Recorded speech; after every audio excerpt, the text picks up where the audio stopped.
Uganda's population has grown from 45 million people in 2024 to nearly 52.7 million as citizens in 2026.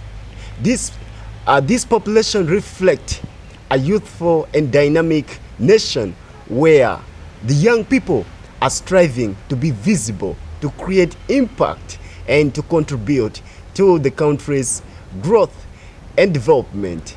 Ladies and gentlemen, our guest today, Dr. Isaac Biritukirirra, is one of the youth who is determined to remain in the city to continue to contribute to the nation's growth and development amidst all the pressing challenges.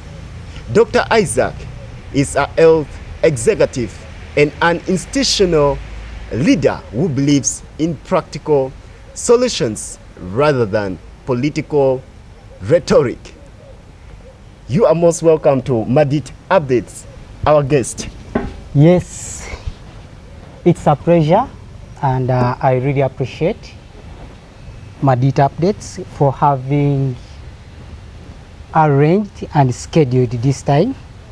It's a very wonderful time, mostly to we the youth. Biblically and historically, if you go back to the Bible, even God, during the early time, God used the youth. Talk of the Daniels, talk of the Meshach, talk of the Davids, all those, the Saulos and Pauls we read in the Bible, these were not aged people, but they were the youth. So, such kind of moments and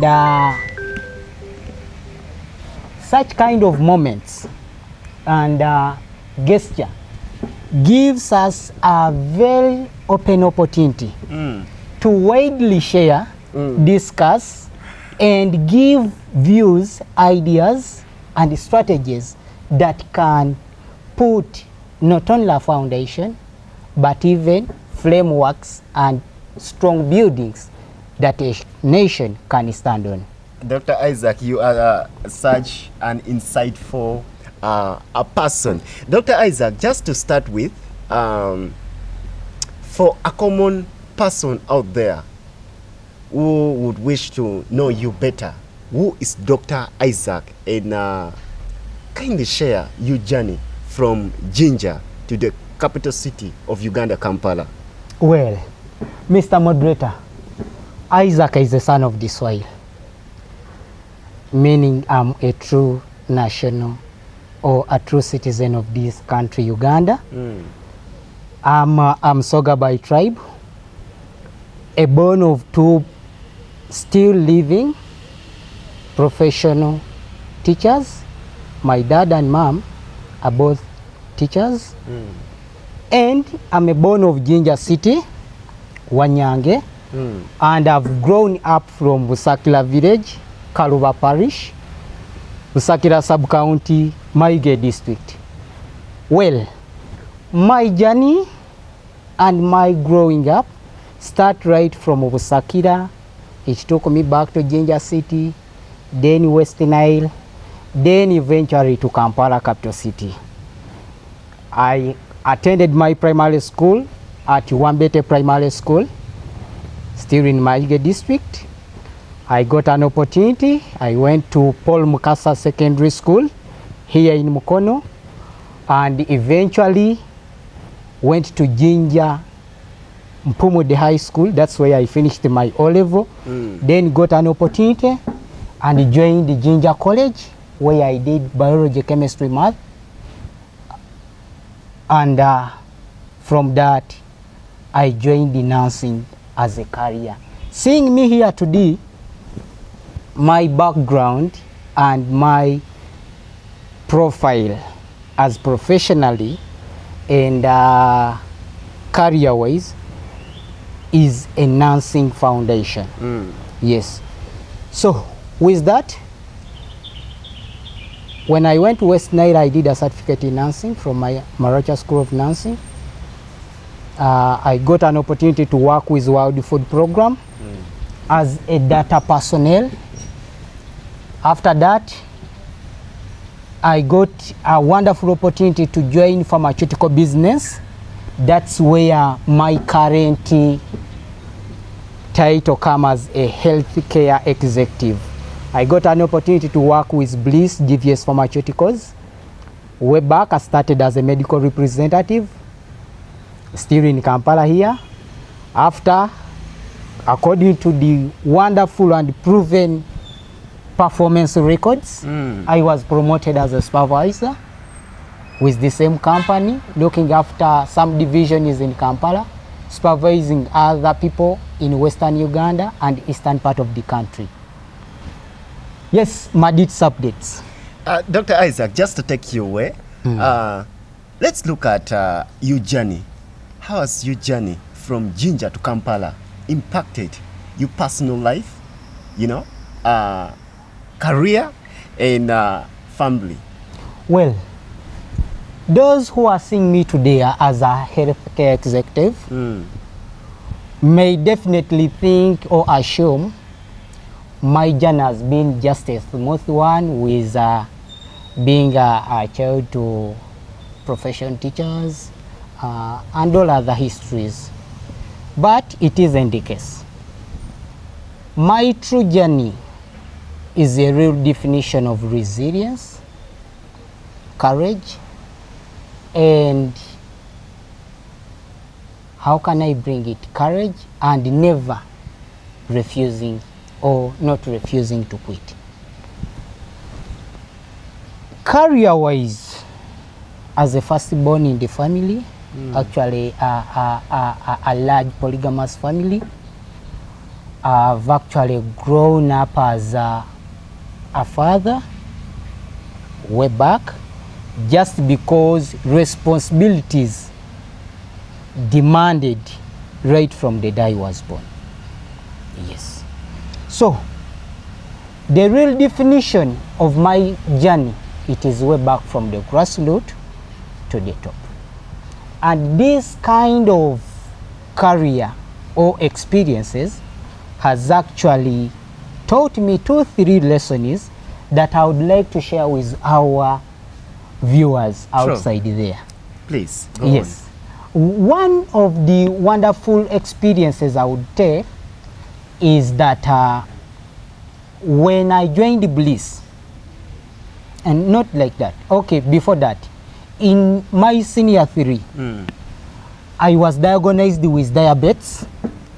You're seeing me here as a very happy, outspoken, and outstanding youth today.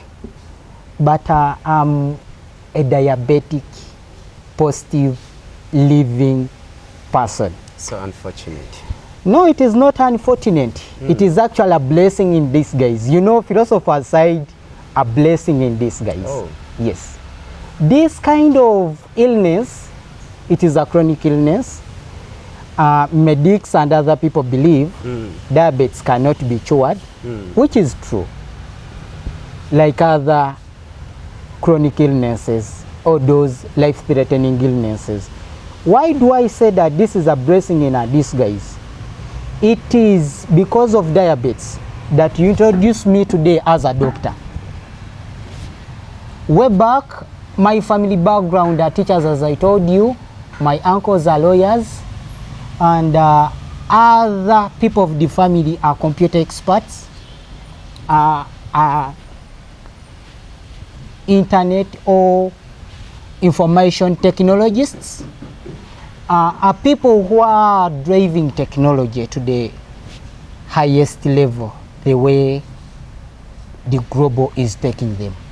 So I would be an IT expert as well because of that background, but it is because of what I went through during the time of diagnosis and illness that brought an idea of pursuing and looking at doing a medical course.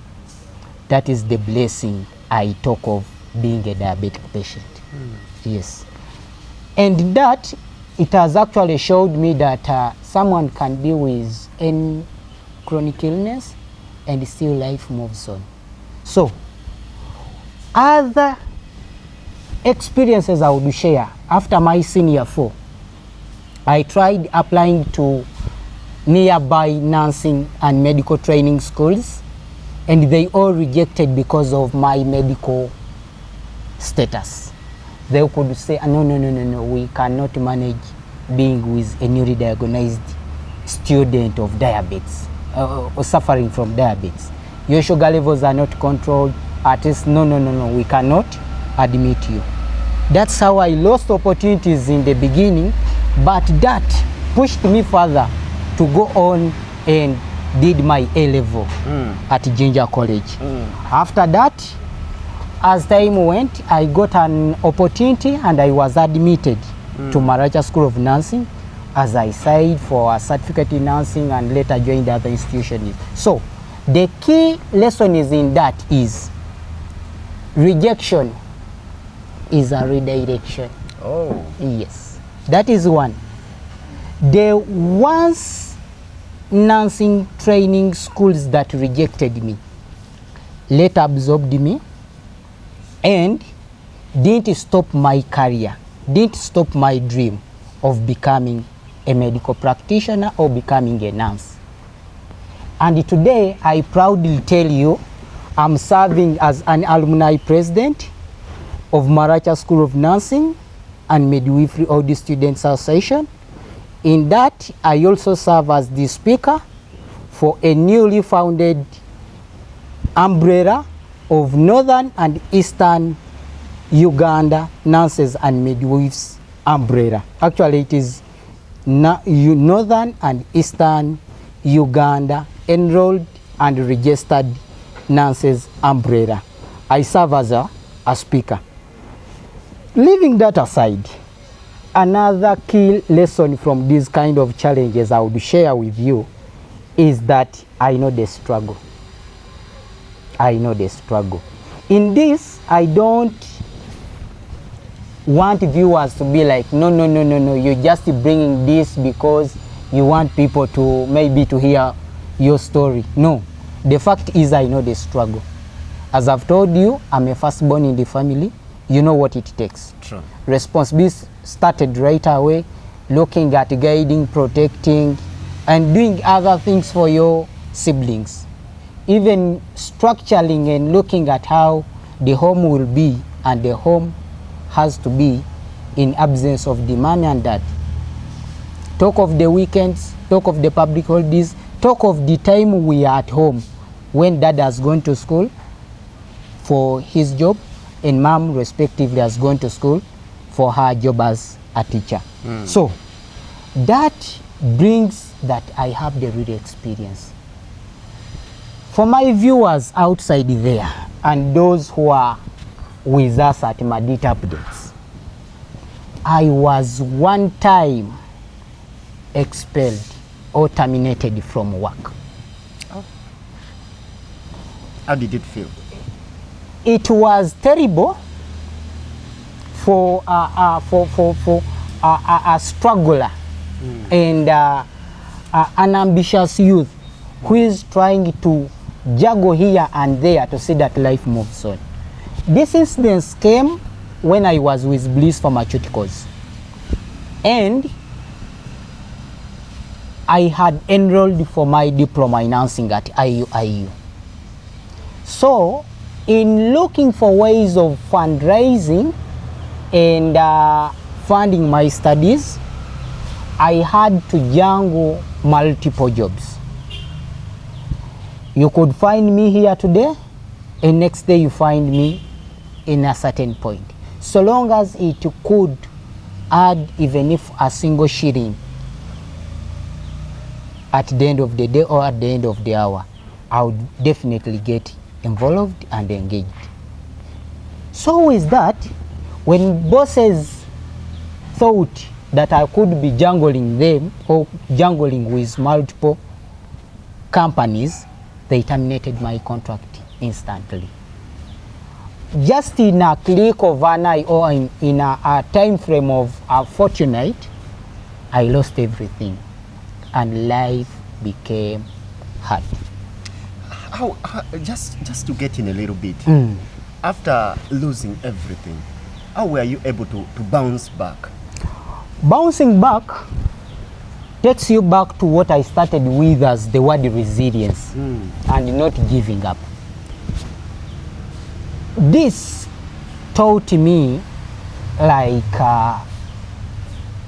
things can be hard, and you can even reach a point of saying, why am I bothered and things are not working out?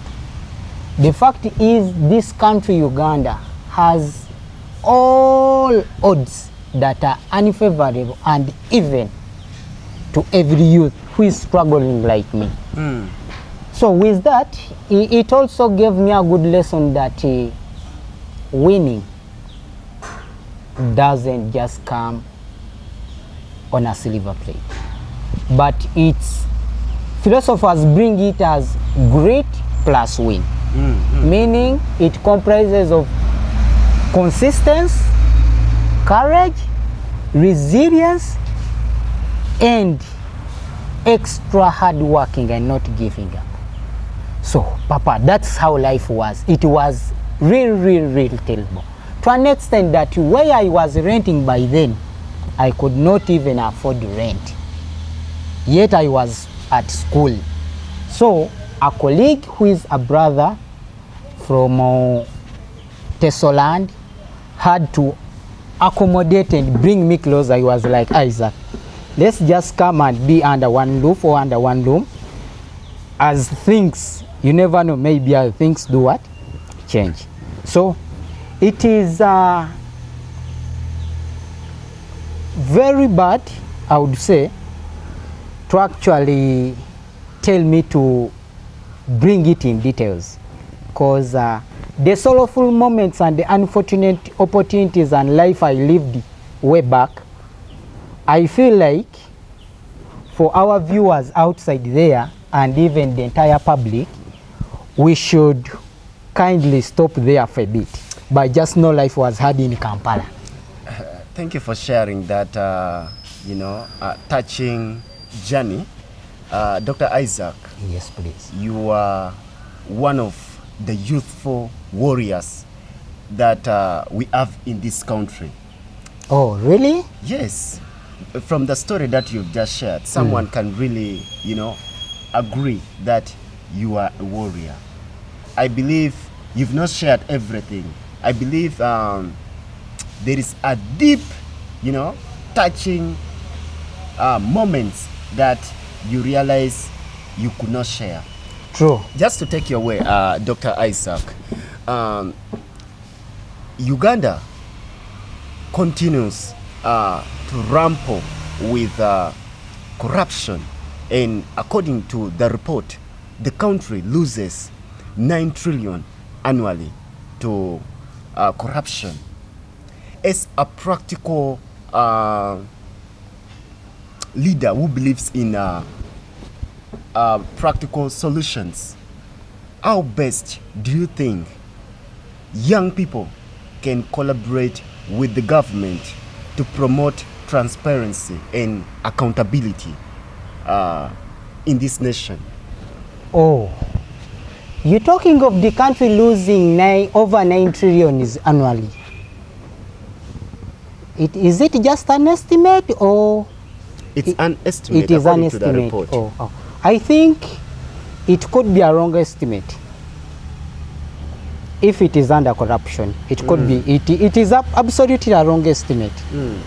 One thing I can tell you is, let's not bring comfortable and bigger statements like youth partnership and youth involvement in fighting corruption. Historically, the bigger empires you hear of, I know you could be much familiar with the history we did in O-level and A-level. True. Those bigger empires you hear of were built not on their own things, but were built on public resources.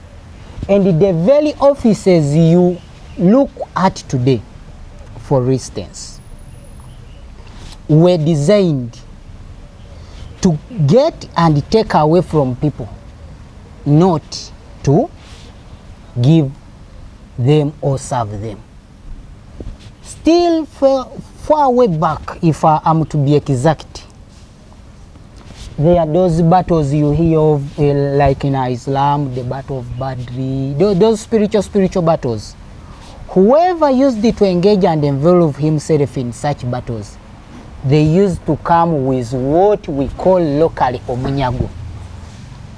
The omunyago in this, people could go, they fight different communities, they rebel against other communities, and they loot. These were the very things that were used to build those empires and dynasties. So, I want to be honest and open to you. We can't stop corruption in Uganda.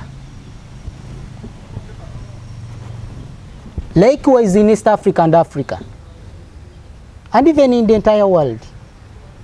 So what you're trying to say that every effort being committed by the government of Uganda will not register the success?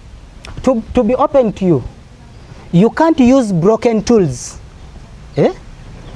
to fix a broken house. These very government officials, like the watchdogs, who are meant to arrest, get and identify these corrupt people, they are the very people who are benefiting in it. Corruption today, if I'm to be open, corruption today can't be stopped. For example, you want to engage youth in fighting against the corruption, but what I can tell you, do you know that the youth outside there who have got opportunities and jobs have got them through bribery and corruption? Someone asks for a 5-year experience. In that is meaning is asking for a 5 million token for you to get a job. 3 years experience.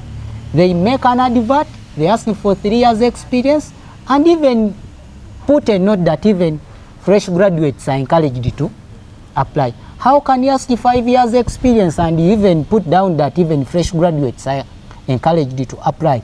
How can a fresh graduate hold 5 years, 3 years experience? So, Papa, corruption is a system that was built way back.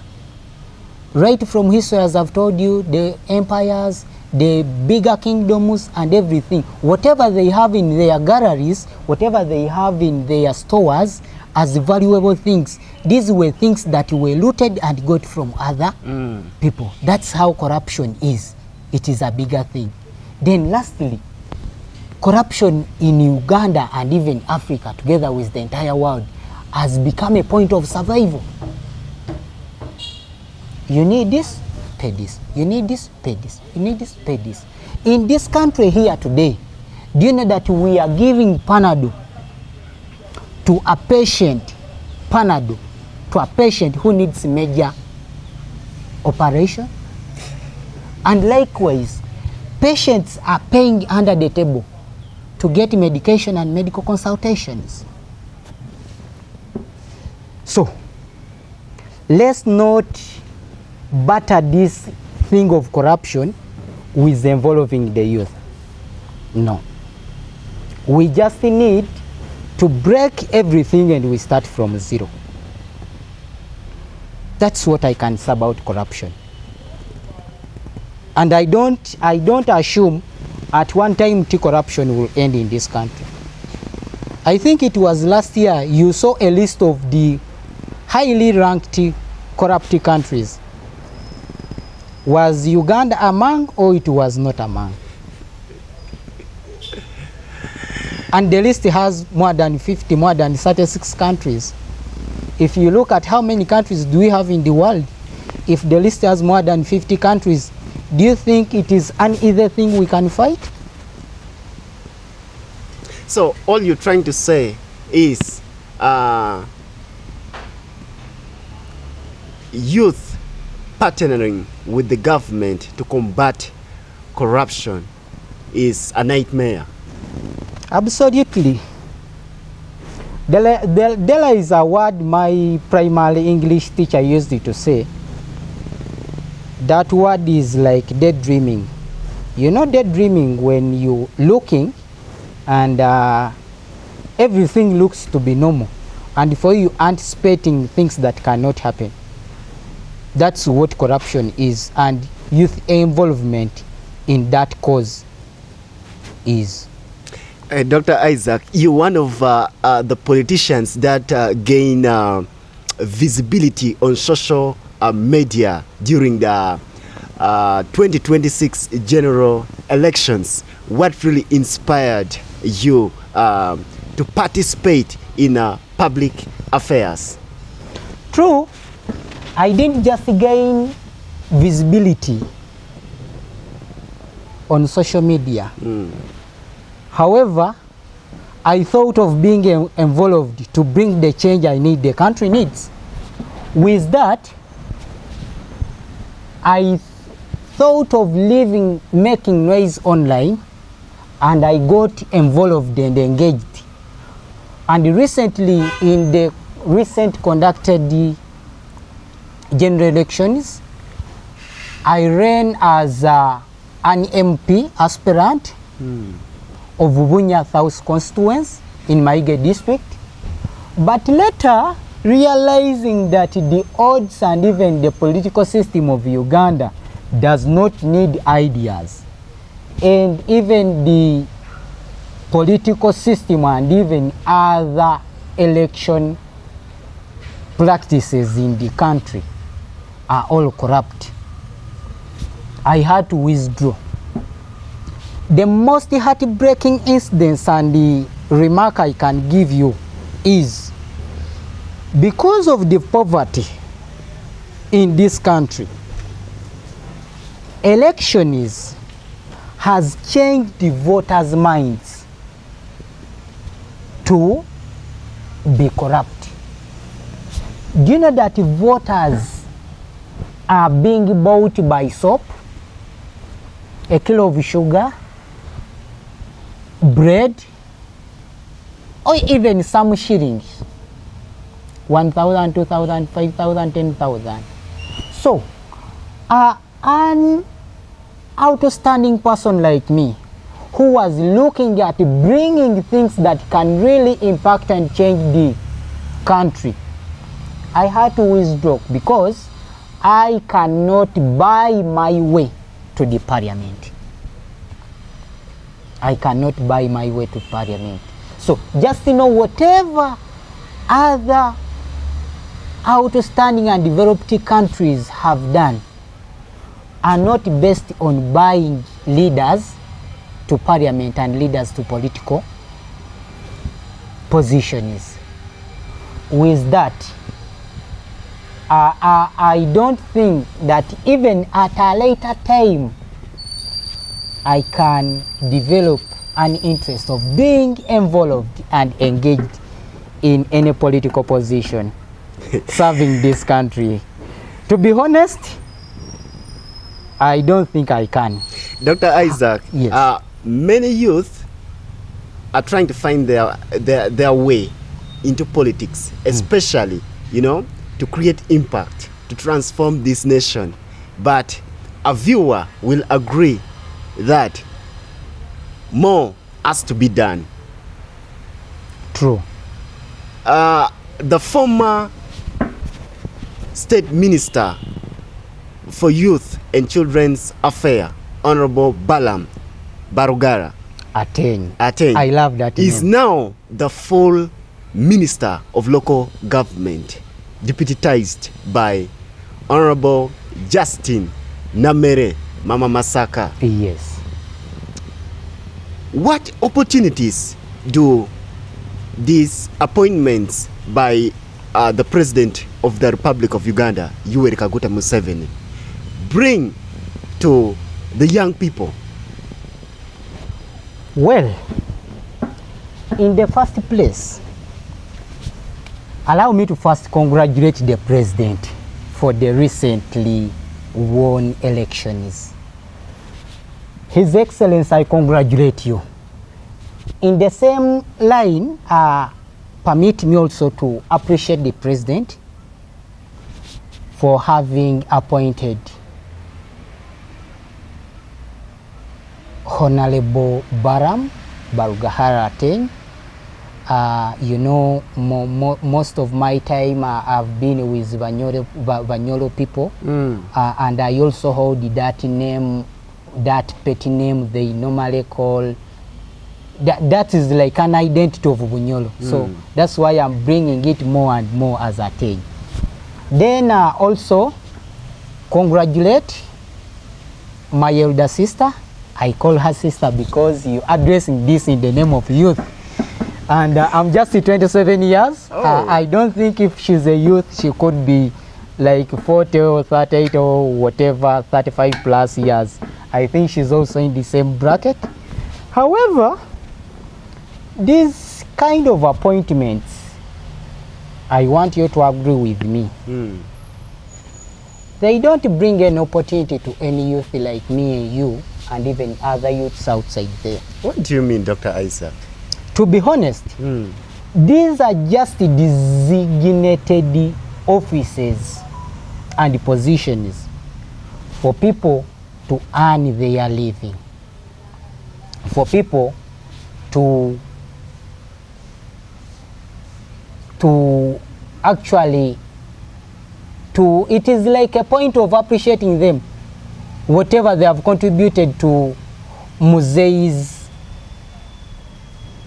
leadership history. These are rewards. These are rewards.